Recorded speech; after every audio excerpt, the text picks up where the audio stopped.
할렐루야. 오늘 또 예배 나오신 믿음의 성도님들 주의 이름으로 환영하고 축복합니다. 예배를 통해서 우리 하나님 큰 영광 받으실 줄로 믿습니다. 조금 전에 읽었던 하나님 말씀 창세기 17장 1절에서 5절 말씀 가지고 저는 잃어버린 13년이라는 말씀을 전하려고 합니다. 여러분, 세상 어떤 사람도요, 아브라함을 믿음의 조상이라는 데에 대해서 토를 달지 못합니다. 그래서 하나님을 유일신으로 믿는 세 종교가 있거든요. 기독교, 이슬람교, 유대교입니다. 이 3대 종교는 모두가 다 아브라함을 믿음의 시조로 여깁니다. 그러나 아브라함이 처음부터 하나님을 믿는 사람은 아니었어요. 하나님이 갈대아 우리에서 아브라함의 가정을 부르십니다. 그리고 아브라함을 믿음의 반열에 세워주십니다. 그래서 믿음은 하나님이 주신 선물이라는 거예요. 어떤 믿음도 하나님이 주시지 않으면 헛거입니다. 하나님이 주신 믿음만이 바른 믿음이에요. 아브라함의 믿음, 하나님으로부터 주어진 믿음입니다. 그리고 하나님으로부터 만들어진 믿음이에요. 믿음의 출처가 분명히 하나님이십니다. 물론 하나님과 아브라함의 공식적 만남은 창세기 12장 4절에 보니까 아브라함의 나이 75세 때에 시작합니다. 당시 아브라함의 아비 데라가 갈대아 우르를 떠나서 가나안 땅으로 가고자 했습니다. 그런데 우리가 데라가 무슨 연고로 가나안 땅으로 가고 싶어 했는지는 알지 못합니다. 그러나 그가 직접적으로 하나님의 지시를 받고 떠난 것은 아닐지라도 영적인 시각으로 보면 하나님의 섭리가 분명히 작동하고 있었다. 그런데 데라가 하란에서 205세에 죽어요. 그리고 아브라함이 그 가정을 이끌고 가나안에 들어가야 했습니다. 물론 여기서도 우리는 아브라함이 그 가정을 데리고 가나안으로 들어가고 싶어 했는지 그 이유에 대해서도 잘 모릅니다. 다만 정황적으로 볼 때 아버지의 뜻을 받들어서 가나안 땅으로 들어가고 싶었을 것이다. 그렇게 추정은 가능하지요. 왜냐? 그 당시 가정을 이끌 책임자가 아브라함이 있기 때문입니다. 그만큼 아브라함의 어깨는 무거웠을 겁니다. 어쩌면 아브라함은 하란에 정착하며 살아야 할지, 아니면 아버지 유지를 받들어서 가나안 땅에 들어가서 살아야 할지 무척 망설이고 결정이 어려웠을 겁니다. 그때 하나님이 아브라함을 찾아오십니다. 그리고 아브라함에게 단도직입적으로 말씀을 주시죠. 내 본토 친척 아비 집을 떠나라. 그리고 내가 지시할 땅으로 가라는 겁니다. 내 본토 친척 아비 집은 그 아브라함의 삶의 근거가 되는 모든 것으로부터 떠나라는 겁니다. 마치 주님이 그런 말씀하시잖아요. 주님을 따르는 자는 손에 쟁기를 잡고 뒤를 돌아보면 안 된다.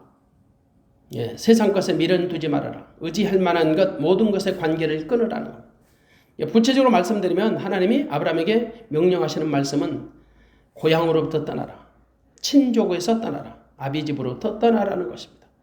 다시 말해서 삶에 의지할 만한 모든 것을 포기하고 떠나라는 겁니다. 그리고 절대적으로 하나님만 믿으라는 거지요. 그리고 하나님이 지시할 땅으로 가라고 했습니다. 지시할 땅입니다. 지시한 땅이 아니에요. 하나님이 장차 보여주실 땅. 그래서 지시할 땅은 미래 완료형 시제로 되세요. 미래 완료형. 아직은 아브라함의 눈에 보여지는 땅은 아니에요. 근데 분명히 하나님이 준비하신 땅이에요. 조만간에 보여질 땅이죠. 이른바 아브라함으로서는 불확실하게 보이는 땅이지만 하나님께서는 이미 작정해 놓으신 땅이다. 그 땅이 가나안 땅이에요. 하지만 이것은 우연의 일치가 아닙니다. 이미 아브라함의 아비 데라로부터 하나님의 스케줄이 진행되고 있었던 거예요. 아브라함을 만나주신 하나님은 그에게 몇 가지 약속을 하시지요. 그것은 아브라함으로서는 정말 감당할 수 없는 벅찬 약속, 특별한 약속이었어요. 하나님은 아브라함을 통해서 큰 민족을 이루어줄 것이다. 이름을 창대케 할 것이다. 복의 근원이 되게 하실 것이다. 이 세 가지를 창세기 12장 2절에서 약속하세요. 거기다가 땅의 모든 족속이 아브라함을 인하여 복을 받을 것이라는 겁니다. 하나님이 감히 어떤 사람에게 이런 어마어마한 약속을 하신 적이 있나요? 뜬금없이 받은 기가 막힌 축복의 약속. 근데 하나님은 실제적으로 아브라함의 삶 가운데 당신이 약속했던 모든 언약들을 전부 다 이루셨습니다. 그 중에서 가장 대표적인 약속이 있다면 저는 후사에 대한 약속이라고 생각합니다. 창세기 15장에 나오죠. 그러니까 모든 약속은 후사를 통해 이루어 가시기 때문이에요. 후사가 없으면 아무것도 이루어질 수 없잖아요. 그래서 후사가 어떤 것보다도 중요하다고 저는 말씀드릴 수 있어요. 큰 민족의 시작, 후사가 있어야 합니다. 그 이름을 창대케 하는 것, 후사가 있어야 합니다. 복의 근원이 되는 것도 후사가 필요합니다. 후사가 없으면 계대가 끊어져요. 계대가 끊어지면 큰 민족, 창대한 이름, 복의 근원이 될 수 없는 거지요. 그래서 하나님은 아브라함에게 후사에 대한 약속을 강조하신 겁니다. 드디어 아브라함은 하나님이 지시하신 땅으로 들어갔습니다. 그런데 하나님이 지시한 땅 가나안으로 들어간 지 벌써 10년이 되었는데 후사가 없는 거예요. 세월은 흘러가는데 후사에 대한 약속이 성취될 기미도 없어요. 아브라함의 나이 그때 85세. 10살이 적은 사라의 나이는 75세. 어찌 보면 둘 다 예나 지금이나 노인이죠. 은근히 두 노인의 마음에 부담감이 들기 시작했을 겁니다. 조그만 마음. 조그만 마음만이 아니라 하나님의 말씀에 대한 의구심도 들었을 거예요. 어쩌면 하나님이 그냥 자기들을 위로하는 차원에서 농담으로 하신 말씀이라고 치부했을 수도 있다. 그래서 그들은 부부가 연합해서 사고를 칩니다. 이른바 사라의 몸종 하갈을 통해서 하나님의 약속을 이루어 드리려는 꼼수를 부리지요. 먼저 사라의 아이디어로 시작됐습니다. 근데 아브라함이 거기에 전혀 반대하지 않아요. 그들의 계획은 지체 없이 진행되었고 그것도 성공리에 끝이 났습니다. 하갈이 임신한 거예요. 그리고 이스마엘을 얻었습니다. 86세의 노인이 아들을 얻었으니 얼마나 좋았겠습니까?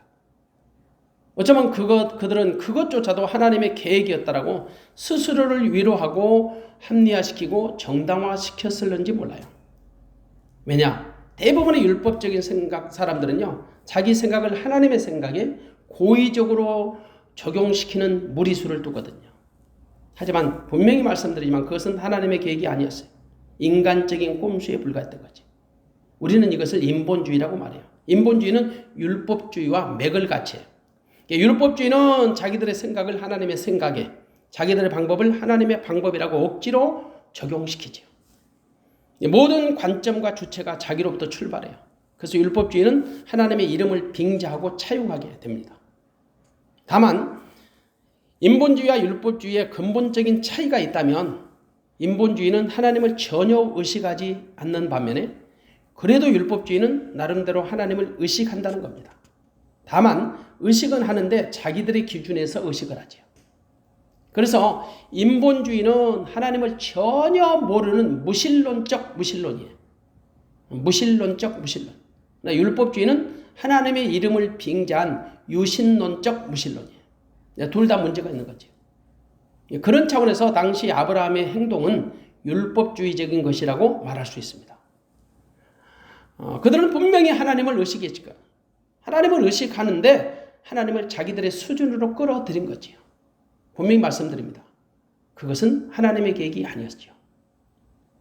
그로 말미암아 아브라함의 가정은 평화가 깨졌습니다. 사라가 아들을 생산하지 못한다는 죄책감, 그래서 하갈을 통해서 아들을 얻게 되었지만 그때부터 하갈이 안방 주인처럼 사라를 무시한 거예요. 종이 주인을 무시한 거지. 잉태하자마자 하갈은 사라를 멸시합니다. 여기에 질세나 사라도 하갈을 학대하게 되죠. 서로 밀리면 안 된다고 생각한 거예요. 그래서 여인들의 암투가 무서운 겁니다.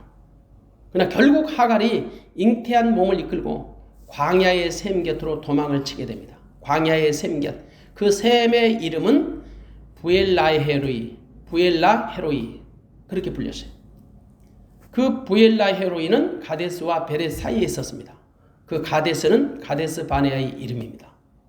이스라엘이 애굽에서 나와서 가나안을 정탐하러 보냈던 곳, 그게 가데스 바네. 이로 볼 때 애굽 여자 하갈이 애굽으로 도망치려고 그 가까운 곳으로 갔던 것입니다. 그런데 그곳에서 하갈이 누구를 만납니까? 여호와의 사자를 만납니다. 하나님이 여호와의 사자를 하갈에게 보내신 거예요. 단순하게 오다 가다 만난 것이 아닙니다. 하나님이 일부러 하갈을 찾아주신 거예요. 왜? 하갈을 위로해 주시려고. 그리고 결국 하갈은 하나님의 사자를 통해 다시 아브라함의 집으로 돌아가게 됩니다. 비록 하갈이 사라의 학대를 피해서 도망할지라도 그녀는 여전히 사라의 여종이었기 때문이죠. 그래서 하나님의 사자는 16장 8절에 보니까 이렇게 말씀합니다. 가로되 사레의 여종 하갈아 내가 어디서 왔으며 어디로 가느냐. 그가 가로되 나는 나의 여주인 사레를 피하여 도망하나이다. 사레의 여종 하갈, 사레의 여종이라고 분명히 그녀의 정체성을 상기시켜 줍니다. 하나님이 그녀의 신분을 분명하게 해주는 거지요. 그러나 그 하갈이 아브라함 집으로 돌아왔을지라도 그 사라와의 불안한 동거가 시작될 수밖에 없는 거예요. 뭔가 아브라함의 가정에 평화롭지 못한 그 분위기가 감지되잖아요. 여인들의 암투가 이렇게 무서운 거예요. 두 여인 사이에서 아브라함은 정말 마음이 불편했을 겁니다. 결국 그 가정의 평화가 여러분 위태롭게 된 거죠. 이처럼 여러분 인본주의는 개인의 평강도 없어지게 되고 가정의 평화를 빼앗아가는 거예요. 드디어 하갈이 이스마엘이라는 아들을 낳았습니다. 아들을 얻었던 아브라함은 뛸 듯이 좋았을 겁니다. 물론 사라에게는 약간의 미안함도 없지 않았겠지만 하지만 86세 때 나이에 얻은 아들이니 얼마나 좋았겠습니까? 정손자뻘이잖아요. 아마도 금이야 오기야 했을 겁니다. 그래서 이스마엘에게 온 마음과 정신을 빼앗기고 살았을 겁니다. 그건 여러분의 상상에 맡깁니다. 하지만 아브라함의 생애의 그 기간은 어쩌면 하나님과의 관계가 가장 멀어진 기간이었을 겁니다. 멀어진 정도가 아니라 끊어진 기간이었다고 우리가 생각할 수도 있지요.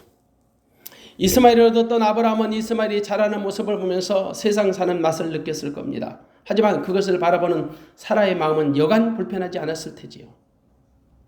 그런데 그보다 더 가슴 아픈 분이 계셨습니다. 하나님이십니다. 하나님의 마음이 오죽 있겠습니까?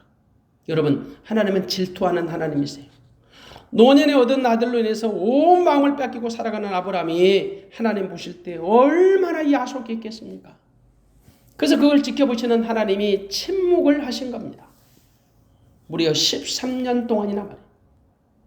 당시 아브라함이 가나안에 정착한 지 23년 차 될 때까지. 물론 그동안 하나님은 아브라함과 다양한 교제를 하셨습니다. 그러나 최소한도 이스라엘을 낳은 지 13년 동안은 하나님은 아브라함에게 아무 말씀도 안 하셨어요. 어떤 기록도 없어요.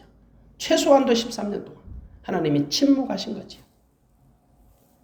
물론 여러분 하나님은 침묵하셨지만 하나님이 아브라함을 완전히 떠나신 것은 아닙니다. 아브라함을 버리신 것도 아니지요. 하나님이 지켜보시며 기다리신 시간이었을 겁니다. 이른바 오래 참으시는 기간이었다는 거죠. 어쩌면 아브라함으로 하여금 하나님이 없는 삶을 살아봄으로 하나님을 그리워하는 기회로 삼으셨을는지 모르지요. 인간은 여러분 있을 때는 잘 몰라요. 사랑하는 사람이 곁에 있을 때는 잘 몰라요. 막상 우리 곁을 떠나고 나면 그 빈자리가 얼마나 크고 허전한지 알게 됩니다. 그래서 있을 때 잘하는 노래도 있어요. 어쩌면 하나님이 아브라함에게 의도적으로 그런 시간을 갖게 하셨는지도 모르지요. 소중한 것을 잃고 난 다음에 그 가치를 깨닫게 하시려고. 있을 때 잘 모르니까. 이스라엘도 가나안 땅 있을 때는 하나님의 소중함을 잘 몰랐어요. 그러나 그들이 바벨론 포로로 잡혀간 다음 나라 없는 소름을 당하고 나서야 가나안이 얼마나 소중한 곳인지를 알게 되었습니다. 그래서 그들은 바벨론에서 성전에 올라가던 때를 동경하고 자기들 땅 가나안을 그리웠던 겁니다. 한마디로 성전에 올라가서 하나님께 제사 드리던 때를 그리워했던 거예요. 그래서 여러분 집에서 투정하는 자식, 잠자리를 투정하고 먹거리를 투정하는 자식은요. 집을 떠나서 여행을 해보면 우리 이른바 개고생한다잖아요. 그러면 집에 대해서 그리워해요. 어머니 손맛에서 나온 밥이 얼마나 그리운지 몰라요. 여러분 아브라함은 하나님이 침묵하시는 기간에 불안한 마음이 들었을 겁니다. 혹시 이러다가 한방 얻어 터지는 것은 아닐까? 사람은 누구나 이런 기본적인 양심이 있단 말이에요. 특별히 하나님을 믿는 사람은 믿음의 양심이 있거든요. 아마도 이스마엘에게 마음을 빼앗겨 살아오던 아브라함, 하나님의 빈자를 분명히 느꼈을 겁니다. 그리고 자신이 이러면 안 된다는 위기감도 있었을 겁니다. 믿는 자는 하나님의 임재하심에 대한 확실성이 있을 때, 확실성이 부족할 때 굉장한 두려움을 느끼거든. 하나님과의 관계가 소원해질 때, 멀어질 때 위기의식을 느낀단 말이에요. 영적으로 게을러진 자신의 상태를 자신이 누구보다 잘 알지요. 혹시 내가 이러다가 큰일 나는 것은 아닌지 공포감이 들어요. 혹시 내 신상이 좋지 않은 일이 일어날 것 같은 불길한 예감이 들 때도 있습니다. 어쩌면 아브라함도 무려 13년간을 하나님의 침묵기를 지나면서 별스런 생각을 다 했을 수도 있습니다. 그리고 언젠가는 하나님께 돌아가리라는 다짐을 했을 겁니다. 최소한 아브라함의 신앙으로 볼 때 충분히 가능한 추측이에요. 아마도 그는 보통 우리가 갖는 그 이상의 경건한 생각을 했을 수 있습니다. 우리도 자주 그런 말을 하잖아요. 그런 생각을 한다면 이제는 기도할 때라는 생각, 이제는 예배 드려야지라는 생각, 이제는 전도해야지라는 생각, 영적인 생각을 우리 자주 하게 되잖아요. 그때 하나님이 아브라함을 찾아오셨습니다. 잃어버린 13년을 지나서 99세의 아브라함에게 하나님이 나타나신 거예요. 우리는 여러분 창세기 16장 마지막 절 16절 하갈이 아브라함에게 이스마엘을 낳을 때 아브라함이 86세이었더라. 17장 1절 아브라함의 99세 때에 여호와께서 아브라함에게 나타나서 그에게 이르시되 나는 전능한 하나님이라 너는 내 앞에서 행하여 완전하라. 16장 마지막 16절과 17장 1절 그 한 절 사이에 무려 13년간이라는 공백이 있어요. 13년간은 공백. 아브라함에게 잃어버린 13년의 공백이 존재한단 말이에요. 그 기간 동안 우리는 아브라함의 어떤 행적도 발견할 수 없습니다. 그러니까 13년이라는 시간은 아브라함에게 어쩌면 의미 없는, 흔적이 없는 그런 시간이었단 말이죠. 어쩌면 이스마엘과 재미있는 인생을 즐기면서 살았던 시간이었을 수도 있어요. 물론 그 시간도 하나님의 스케줄 속에 있는 시간이지요. 아무튼 여러분 한 해 두 해를 묵묵히 기다리시던 하나님이 아브라함을 찾아오셨습니다. 하나님의 때에 찾아오신 거예요. 우리가 여기서 잊지 말아야 할 교훈이 하나 있습니다. 우리보다 하나님이 훨씬 더 조급하시고 다급하시다는 거예요. 우리보다 하나님이 훨씬 더 우리를 사랑하시고 보고 싶어 하신다는 거예요. 그래서 하나님이 우리보다 먼저 우리를 사랑하시고 손을 내밀어 주시는 거죠. 하나님이 먼저 우리를 찾아오시고 우리에게 말을 걸어주시는 거죠. 역시 하나님은 하나님이십니다. 여러분 인간도 대인은 먼저 다가서고 먼저 화해하고 먼저 용서하고 먼저 손을 내밀어요. 소인배는 절대 먼저 다가서지 않습니다. 먼저 말을 붙이지 않습니다. 먼저 손을 내밀지도 않지. 이른바 마음이 크고 도량이 넓고 포용력이 있는 사람이 먼저 하게 되는 거예요. 그래서 하나님은 하나님이세요. 하나님은 한 번도 아브라함을 잊지 않으셨어요. 아브라함을 잊지 않고 감찰하고 계셨던 거지요. 이른바 하나님은 당신의 때를 기다리고 계셨던 거예요. 그리고 당신의 때에 나타나셨습니다. 그때가 아브라함의 나이 99세예요. 하나님은 당신의 때를 기다리고 계셨던 거죠. 무려 13년 동안. 그러면 과연 아브라함에게 13년간의 세월은 어떤 의미가 있을까? 이른바 잃어버린 13년의 세월이 주는 의미가 뭐냐는 거죠. 99세 나이에 인간의 근력이 쇠하일 나이입니다. 마음도 약해지고요. 의욕도 없어질 나이에요. 어쩌면 죽음을 염두에 두고 인생을 서서히 정리할 나이였을 겁니다. 그러나 하나님의 생각은 달랐습니다. 그때가 하나님이 일하시기에 가장 적합한 나이라고 생각하실 수 있습니다. 하나님이 손대시기에 가장 적합한 나이. 하나님이 만지시기에 가장 적당한 나이라고 생각하셨을 수 있다. 인간에게 희망의 불씨가 꺼졌다고 생각할 때 하나님이 일하시기에 가장 좋을 때라고 생각합니다. 여러분 물에 빠진 사람을 구할 때 전문가들의 생각은 우리와는 좀 다릅니다. 사람이 물에 빠져 허둥댈 때 당장 들어가서 구하는 것보다 그가 지칠 때를 기다렸다가 구출하는 방법도 있다고 합니다. 그가 지쳐야 붙잡고 나오기가 쉽다라는 거죠. 만일 그에게 힘이 남아있으면 구조하러 간 사람을 붙잡고 늘어지는 바람에 둘 다 위험에 빠질 확률이 있다는 겁니다. 그래서 약간의 힘이 빠질 때를 기다려서 구출한다는 거죠. 충분히 일리가 있는 말입니다. 그러면 최소한도 13년 동안 침묵하신 하나님이 99세의 아브라함에게 찾아오신 이유가 뭘까요? 우리는 아브라함이 잃어버린 13년의 세월을 한번 추적해 보려고 합니다. 물론 어디까지나 사람마다 생각하는 차이는 있을 수 있지요. 부정적인 시각에서 보면 아브라함의 잃어버린 13년은 허송세월이라고 생각할 수 있습니다. 근데 긍정적인 시각에서 보면 자신을 돌아보는 매우 의미 있는 목적이 있는 시간이 될 수도 있을 겁니다. 물론 13년의 세월은 잃어버린 시간은 아니었습니다. 우리 편에서 보면 13년의 세월은 잃어버린 세월처럼 보일 수는 있지만 하나님의 작정으로 보면 분명히 잃어버린 시간은 아니라는 것입니다. 그것은 우리가 이스라엘을 예로 들어보면 금방 이해가 됩니다. 애굽에서 나왔던 이스라엘이 광야에서 무려 40년을 방황하게 되죠. 불과 10여일이면 들어갈 수 있는 가나안을 광야에서 40년간 허송세월한 거예요. 물론 이스라엘 입장에서 보면 하루라도 빨리 가나안에 들어가고 싶은 마음에 잃어버린 세월이라고 생각할 수도 있지만 전혀 그렇지 않습니다. 분명히 광야 40년 하나님의 섭리가 작동하는 시간이었어요. 분명한 하나님의 목적이 있는 시간이었다는 거죠. 여러 가지 해석이 다양하지만 성경은 거기에 분명한 답을 주고 있습니다. 그들에게 주어진 광야 40년 결코 잃어버린 세월이 아니라는 거죠. 민수기서 14장 34절에 보면 가나안을 정탐했던 40일간 그 40일의 하루를 1년으로 환산해서 그들이 저질렀던 그 죄악에 대한 심판을 광야에서 받게 하시는 거예요. 그래서 그들이 40년 광야 생활은 불신앙의 독을 제거하는 시간이었습니다. 불평의 독을 벗겨내는 시간이었어요. 그래서 하나님의 의도적인 목적을 가지고 그들을 광야에서 트레이닝 하신 거죠. 그것만이 아닙니다. 그들이 그동안 애굽에서 길들여졌던 노예 근성 혹은 거지 근성을 광야에서 모두 버리는 시간이었어요. 이른바 인간적인 생각으로 살던 것을 내려놓는 시간이었다. 근본적으로는 가나안에 들어가서 그들이 적응할 수 있는 시간을 갖게 해주신 거지요. 그들은 광야에서 하나님의 은혜로 사는 법을 배우게 되는 거예요. 지금까지는 자기들의 수고와 열심으로 살아왔다면 이제는 철저하게 하나님의 은혜로 사는 법을 배운 거지요. 그래서 광야 40년의 세월은 잃어버린 시간이 아니고 가나안 시민으로 살아가는 방법을 배우는 트레이닝 코스가 된 거지. 가나안 시민으로 살아가는 훈련의 시간이었던 거지. 그러면 아브라함에게 13년의 세월은 어떤 시간이었을까? 이 13년의 시간은 아브라함의 입장에서 보는 것과 물론 하나님의 입장에서 보는 것은 차이가 있습니다. 먼저 아브라함의 입장에서 보는 13년은 어떤 기간이었을까요? 최소한도 잃어버린 시간은 아니었다라는 겁니다. 분명히 자신을 돌아보는 시간이었을 겁니다. 이른바 광야의 시간이었다는 겁니다. 성경에 보면 위인들은 대부분 광야의 시간을 가졌습니다. 광야에서 그들은 하나님의 사람으로 훈련되어졌던 거지요. 그들은 광야에서 인성을 배웠습니다. 그리고 하나님과 소통하는 법을 배운 거예요. 그래서 광야 시간은 절대 허송세월이 아닙니다.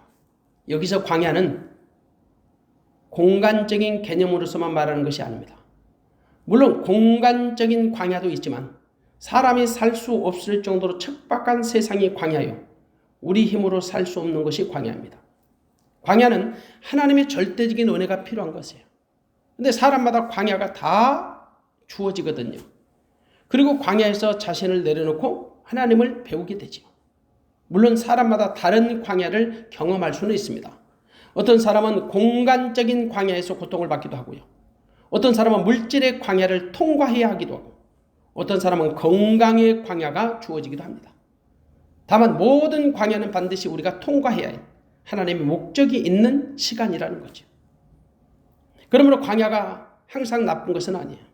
얼마든지 자기에게 주어진 그 광야의 시간을 잘 사용하면 훨씬 더 크게 성장할 수 있습니다. 저는 확신합니다. 아브라함에게 주어진 13년의 세월은 결코 허송 세월이 아니었다라는 거죠. 분명히 그에게 주어진 광야의 시간이었다. 그렇게 저는 생각합니다. 그는 하나님의 침묵을 통해서 하나님이 없는 삶의 무료함을 깨달았을 겁니다. 하나님이 없는 삶의 허물을 깨달았던 거지요. 대부분의 사람들이 있을 때는 잘 몰라요. 그런데 이른 후에 그 가치와 소중함을 알게 됩니다. 여러분, 아브라함도 하나님이 친구처럼 만나서 말씀하실 때는 하나님의 소중함을 잘 몰랐을 수도 있습니다. 하나님에 대한 경외심이 약해질 수 있으니까. 이것은 친밀함이 주는 편안함 때문이에요. 그래서 그는 하나님의 말씀을 절대로 신뢰하지 못하고 사고를 친 거지요. 하나님이 주신다면 믿고 주실 때까지 잠잠히 기다렸어야 했거든요. 근데 그는 기다리지 못했어요. 그리고 하갈을 통해서 이스마엘을 생산해냅니다. 이는 하나님의 말씀에 대한 절대적인 신뢰가 깨어진 거지요. 왜 그랬을까요? 너무 친밀했기 때문에 하나님에 대한 경외심이 약해진 것은 아닐까. 그래서 하나님은 의도적으로 아브라함에게 거리두기를 하셨을 수도 있다라는 겁니다. 저는 개인적으로 하나님이 섭섭하시거나 하나님이 삐져서 토라지신 것이 아니라 하나님이 분명한 의도를 가지시고 목적을 갖고 아브라함에게 거리두기를 하셨을 것이라고 생각합니다. 사람들은 대부분 가까이 있으면요 친숙해집니다. 그리고 친숙해지면 신선함이 좀 떨어져요. 이른바 무게감이 떨어진다고 생각할 수 있지요. 그리고 조심성이 약해집니다. 그리고 조심성이 약해지면 편하게 생각을 해요. 편하게 생각하다면 주의력이 산만해져요. 그래서 우리가 보통 인간관계에서 자주 사용하는 말이 있어요. 어떤 관계에서 좀 서운한 일이나 섭섭하거나 속상한 일이 생기면 하는 말이 있습니다.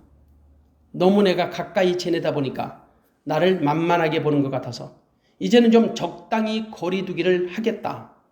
내가 너무 잘해주니까 자기를 가볍게 생각하는 것 같아서 이제는 좀 거리두기를 해야겠다라고 말합니다. 물론 아브라함의 하나님에 대한 관계를 이렇게 극단적으로 비유하는 것은 무리인 줄 압니다. 그러나 충분히 우리들의 관점에서 보면 가능한 상상이 됩니다. 아마도 하나님은 아브라함과의 거리두기를 통해서 영적으로 아브라함이 자기를 돌아볼 수 있는 성찰의 시간을 갖게 하셨을는지 모릅니다. 사실 때로는 우리에게 그런 시간이 필요해요. 우리도 가끔 혼자만의 시간을 갖고 싶을 때가 있습니다. 그런 시간이 자기를 돌아보고 성찰하는 기회가 되거든요. 그래서 13년의 세월은 결코 허송 세월이 아니었다고 제가 감히 말씀드릴 수가 있는 것입니다. 그것은 아브라함의 입장에서도 마찬가지고 하나님의 입장에서도 마찬가지입니다. 13년의 세월, 하나님이 분명한 목적을 갖고 침묵하신 시간이었다는 거죠. 그 세월은 하나님이 당신의 전능하심을 계시해 주는 시간이었습니다. 그렇게 말씀드리는 이유는 17장 1절에 보니까 나는 전능한 하나님이라 그 말씀을 통해서 우리가 추측해 볼 수 있습니다. 한마디로 하나님은 아브라함이 생각하는 그 수준의 하나님이 아닙니다. 전능하신 하나님이시라는 겁니다. 왜냐? 당시까지만 해도 아브라함은 하나님의 전능하심을 100% 신뢰한 것은 아니었습니다. 그렇기 때문에 하나님의 언약을 100% 신뢰하지 못하고 사고를 친 거지요.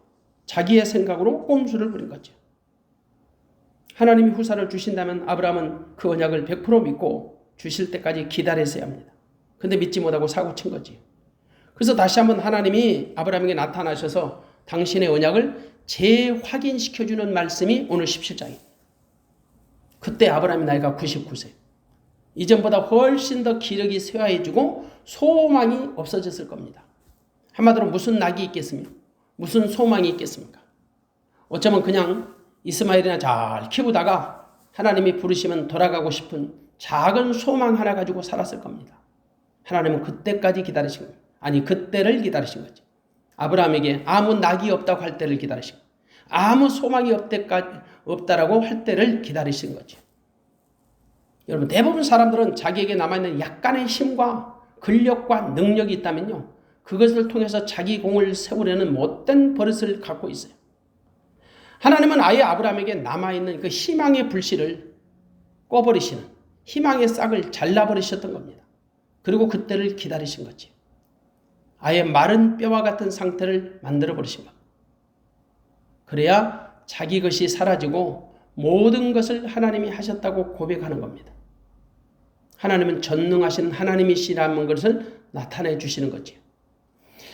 만일 아브라함에게 약간의 정력이 남아있다거나 사라에게 여성의 가임 가능성이 조금이라도 남아있었다면 어쩌면 그들은 다시 인간적인 꼼수를 가지고 하나님을 아프게 했을는지 모릅니다. 그래서 하나님은 아브라함과 사라에게 남아있는 그 소망의 작은 불씨까지 완전히 꺼질 때를 기다리신 거죠. 그래야 그들이 하나님의 전능하심을 믿을 테니까. 그래서 하나님이 13년 만에 아브라함에게 나타나셔서 전능하신 하나님이라고 자신을 공개하신 거예요. 전능하신 하나님의 이름은 엘샤다이입니다. 엘샤다이. 이전에 아브라함과 언약을 체결하실 때 그 하나님이 당신의 이름을 계시하신 것은 여호와이셨습니다. 15장 7절에 보니까 또 그에게 이르시되 나는 이 땅을 내게 주어 업을 삼게 하려고 너를 갈대아 우리에서 이끌어낸 여호와로다. 여호와. 근데 이번에는 전능하신 하나님이시다. 엘샤다이라는 거예요. 엘로힘 여호와 하나님이라는 말씀과는 달리 엘샤다이 전능하신 하나님이라는 말씀은 반드시 언약을 실현해 주시는 능력의 하나님이시다. 이 말씀입니다. 그렇게 말씀하시는 궁극적인 의미는 아브라함의 그 불확실한 믿음을 깨우쳐 주려고. 아브라함의 믿음이 불확실했다는 근거는 그가 하나님 앞에서 완전하지 못했다는 것입니다. 그래서 노골적으로 너는 내 앞에서 행하여 완전하라. 너는 내 앞에서 행하여 완전하라. 여기서 완전하지 못했다는 것은 믿음이 불완전했다는 말이에요. 물론 완전은 하나님의 속성입니다. 완전은 하나님께 속한 거지요. 타락한 인간은 아무도 누구도 도저히 이룰 수 없는 영역이에요. 그럼에도 불구하고 하나님이 아브라함에게 완전하라고 말씀하시는 의도는 완전하신 하나님을 전적으로 신뢰하고 그분이 원하는 삶을 향하여 살라는 거죠. 좀 더 구체적으로 말씀드리면 더 이상 인간적인 수단이나 꼼수를 부리지 말고 전능하신 하나님의 능력을 전적으로 믿고 신뢰하여 그 믿음으로 살라는 거예요. 당시 아브라함의 믿음이 불확실했기 때문에요. 불완전한 생각을 했습니다. 그리고 불완전한 행동을 한 겁니다. 완전한 믿음은 어떤 것인가? 완전자이신 하나님만 바라보는 믿음. 아무도 자기 스스로는 완전할 수 없어요. 누가 완전하겠어요? 의인은 없나니 하나도 없다고 성경은 분명히 말씀하죠. 그러나 우리가 완전자로 살 수 있는 길은 있습니다. 예수 그리스도 안에서 사는 것입니다.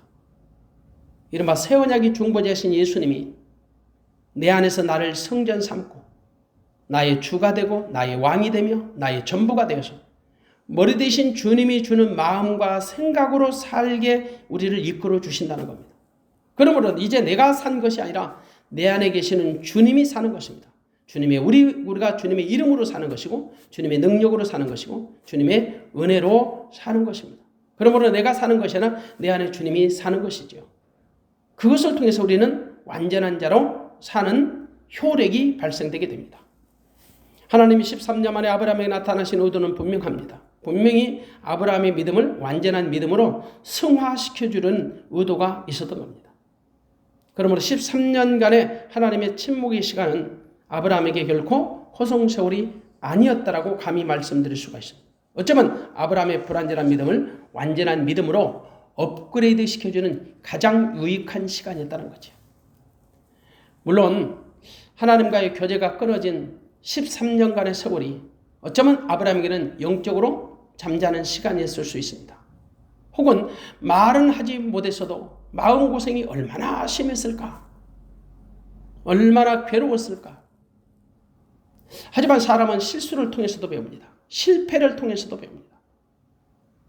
혹은 하나님의 침묵을 통해서도 많은 것을 배울 수가 있습니다.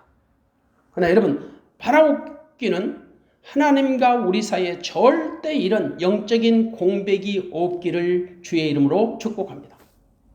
성도 여러분, 하나님은 아브라함의 하나님이시죠. 하나님과 전혀 상관없는 이방 사람 아브라함을 택하셔서 믿음의 조상으로 삼아 주셨습니다. 만들어 주신 거죠. 하나님은 한순간도 아브라함을 잊지 아니하셨습니다. 비록 13년간이라는 공백이 있었을지라도 여전히 하나님은 아브라함을 잊지 아니하셨고 아브라함을 감찰하시고 사랑하셨습니다. 그리고 모든 믿음의 열조 조상으로 시조로 삼아 주신 겁니다. 그 아브라함의 하나님이 나의 하나님이십니다. 그럼 우리는 날마다 하나님과의 친밀한 교제를 통해서 모든 영광을 하나님께 최종적으로 돌리는 믿음의 성도로 살아가시기를 주님의 이름으로 축복합니다. 우리가 숨쉬는 순간순간마다 하나님이 내 안에서 임재하심과 하나님의 역사하심을 경험하지 못할 때 영적인 사람은 답답함을 느낍니다. 괴로움을 느낍니다. 그러나 여러분, 영적으로 건강하지 못한 사람은 한 날 한시 혹은 한 달, 두 달 혹은 1년, 2년 평생을 가도 그런 답답함을 몰라요. 영적인 공백기가 여러분 아무리 오래 가도 영적으로 죽은 사람은 전혀 감지하지 못하죠.